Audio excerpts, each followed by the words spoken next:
Today I'm delighted to speak to Mike Useem from the Wharton Business School. So Mike, you do a lot of research on boards. How can boards help with innovation?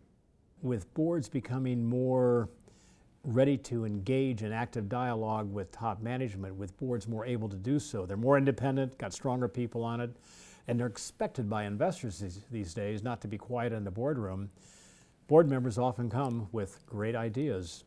And so why not let the board help your innovation process? You don't want them to micromanage, that's not the deal, but to help with it. So a couple examples come to mind.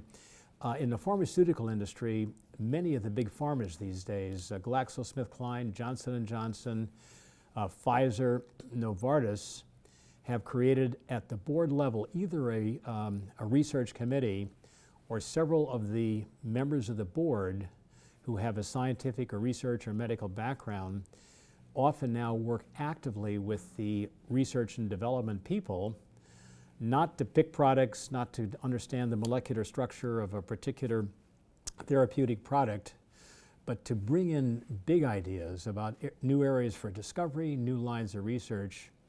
Another example, though, just to drive the point home, is from Diebold, which makes a lot of hardware for the financial services industry, ATMs among other products they make.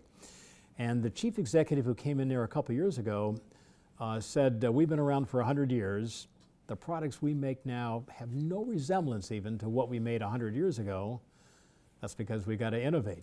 You can imagine hardware for the financial services industry constantly morphing and evolving. And he said, look, we got a pretty good board, smart people, they know financial services.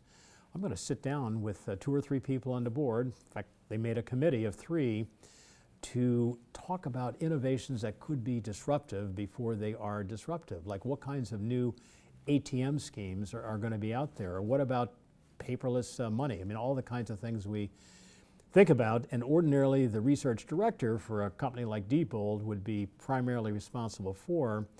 But in this case, or I should say, and in this case, the board has been drawn into the process, and the payoff has been big, according to the people that we spent time with at Diebold. Quick summary is, if you've got a board with strong people, independent, they know what they're doing, they understand the industry, great to say, okay, you guys got any ideas about what we ought to be doing before somebody else does it, and we ought to be doing it.